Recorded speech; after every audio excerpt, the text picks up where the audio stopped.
Welcome back to my channel আর.এন blog. তোমরা সবাই কেমন আছো? আশা করি অনেক অনেক ভালো আছো। তোমাদের ভালোবাসায় আমিও অনেক ভালো আছি। আজকে বাড়ি যাওয়ার পালা। আজকের ভিডিওটা একটু অন্যরকম হবে।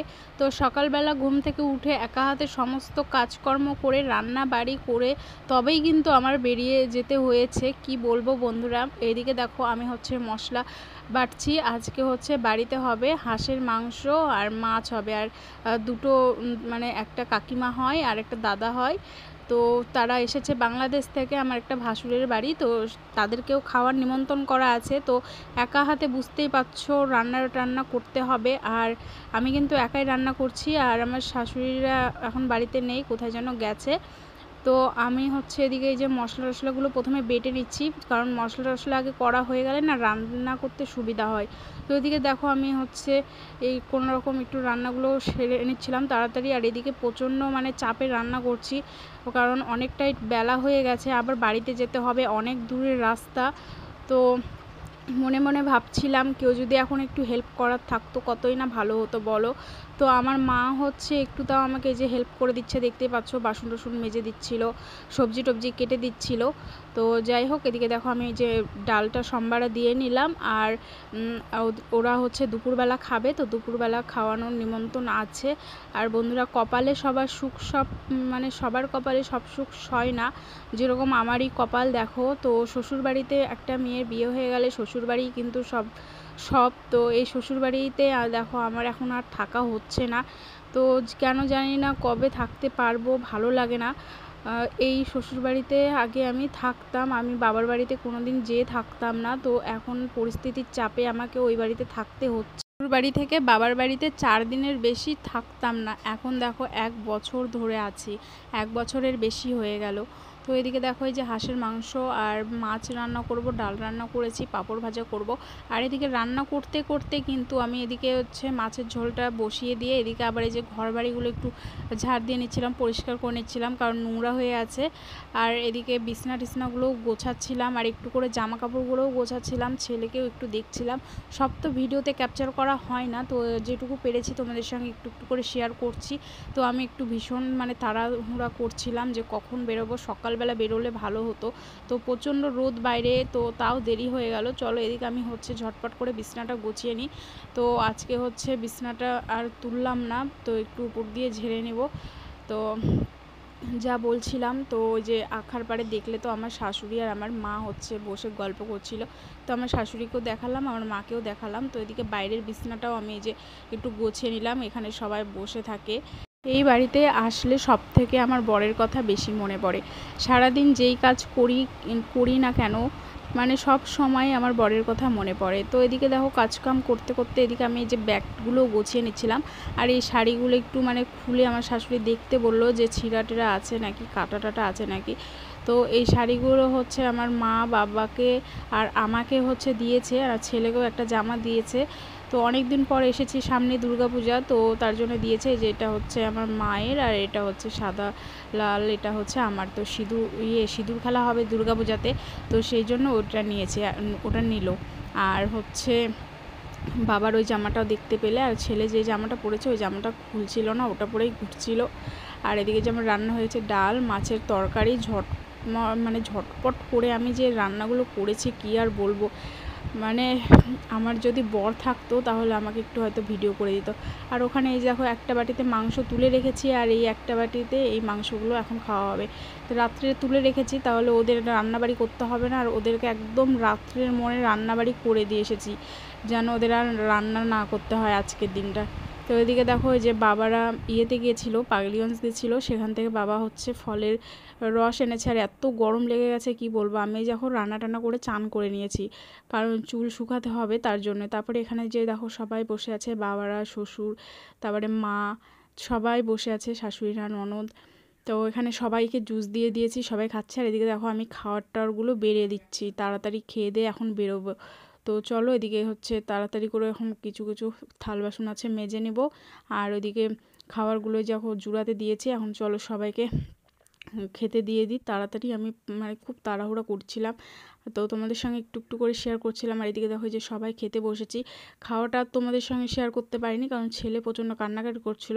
তারপরে যে একবারে রেডি হয়ে তোমাদের সামনে আসলাম। তো বন্ধুরা এখন মানে মনটা যে আমার এতটা খারাপ হচ্ছে কি বলবো। তো আগে যখন বিয়ে হওয়ার আগে মনে ভাবতাম যে শ্বশুরবাড়িতে যাবো, সবাই মিলে একসঙ্গে থাকবো, কত আনন্দ হবে। মানে এখন বুঝতে পারি যে আমরা যেগুলো ভাবি সেগুলো কিন্তু একদমই হয় না। এই বাড়িতে যখন আসি একজন মানে অন্য বাড়িতে যখন আসি না, তখন সব কিছুই উল্টাপাল্টা হয়ে যায়। তো কথার সঙ্গে কিছুই মেলে না। তো যাই হোক, অনেক কথা বলে ফেললাম। এদিকে দেখো মনটা আমার ভীষণ খারাপ লাগছে, চারিদিকে একটু দেখে নিচ্ছিলাম। আর এদিকে তোমাদের জন্য আমি কিছু রিলস বানাচ্ছিলাম, এগুলো আস্তে আস্তে দিব। আর এখানে আমি একটু ছবি তুলে নিচ্ছিলাম। আমার মা একটু ছবি তুলে দিচ্ছিল আর একটা রিলস বানাচ্ছিলাম। তো তাই তোমাদের সঙ্গে একটু শেয়ার করলাম। তো যাই হোক, চলো বন্ধুরা, এই দেখো লাস্টে আমাদের বাড়ির রাস্তা থেকে বেরিয়ে যাচ্ছিলাম। আমার এখন এই ভিডিওটা এডিট করার টাইমে ভীষণ খারাপ লাগছে। তো আমার না এখান থেকে মানে যেতে ইচ্ছা করে না, কিন্তু কি করব বন্ধুরা, মানে যেতে হয়। আর এদিকে যে এখন একটু দাঁড়িয়েছি, আর এই যে এই জামাটা দিয়েছে আমার শাশুড়িরা আমার ছেলেকে, তো পরিয়ে দিয়েছে। আর ওই যেটা আমার ভাসুরদের বাড়ি। তো এখানে একটু দাঁড়ালাম, মানে বলে যাচ্ছিল মায়েরা যাওয়ার বাড়িতে যাচ্ছে তার জন্য। তো এদিকে দেখো মা আর আমি এই যে আমাদের পাড়ার রাস্তা দিয়ে এখন বেরিয়ে যাচ্ছি। তো যাই হোক, মনটা কিন্তু আমার ভীষণ খারাপ হয়ে গেল। তো চলো যাই হোক, কি করা যাবে। তো ভালোর জন্য তো আমাকে এখন ওখানে গিয়ে থাকতেই হবে, কারণ আমার বরের প্রচণ্ড ঋণদানা, তার জন্য এখন আমাকে ওখানে গিয়ে থাকতে হচ্ছে। এখানে থাকলে পারে অনেক ঋণদানা আরও হয়ে যাবে, ওখানে থাকলে মানে একটু সেফ থাকবে। আর এদিকে দেখো এই যে এই রাস্তাটা আমি দেখালাম না, বালুঘাটের রাস্তা এটা, আর এদিকে আমাদের বাড়ির দিকে যাওয়ার রাস্তা, মানে মালদার একদম রাস্তা এটা। তো এদিকে দেখো একদম সোজা চলে যাচ্ছি, যেতে কিন্তু এখন অনেক দেরি হবে, 3 ঘন্টা 3.5 ঘন্টা লাগবে যেতে।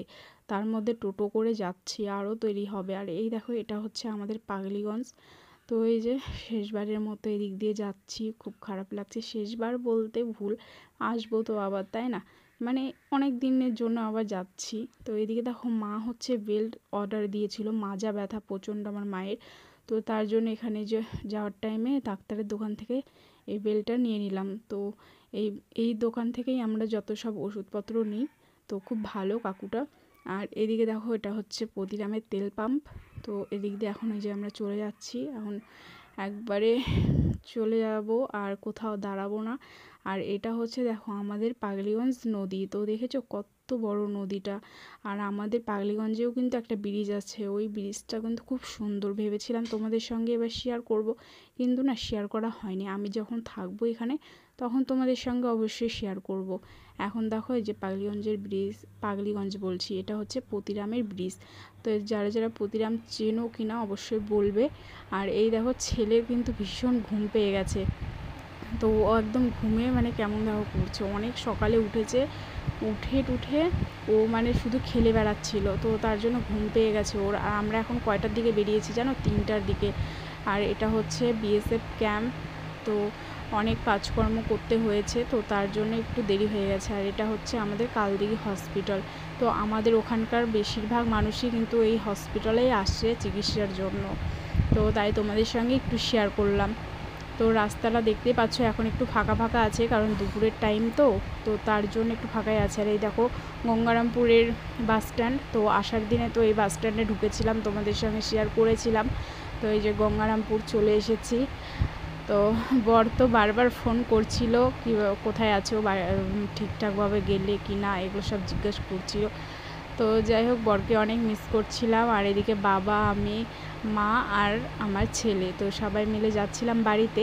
তো বাবারা এসেছে জন্য না ভালো হলো, নয়তো আমাকে আবার বাসে করে একা একাই যেতে হতো। তো ওই যে একসঙ্গে যাচ্ছি, খুব ভালো লাগছিল। আর ছেলে দেখো এখানে না রোদের সঙ্গে খেলছে, কারণ ও আবার ঘুম থেকে উঠে গেছে অনেকক্ষণ, মানে সেই টোটোতে বসেছি 1 ঘন্টা 1.5 ঘন্টা হয়ে গেল। তো ও ঘুম থেকে উঠে দেখো রোদের সঙ্গে না টুকি খেলছে। রোদটা যখন ওর মুখে লাগছে তখন ও বলছে টুকি, আবার যখন রোদটা পড়ে যাচ্ছে তখন ধাপ্পা, এরকম করে মানে খেলছে। তো দেখো ওর রোদটা আর পাচ্ছে না জন্য মনটা ওর খারাপ হয়ে গেল। তো যাই হোক চলো, বাচ্চা কাচ্চা থাকলে না মনটা যতই খারাপ থাক ভালো হয়ে যায়।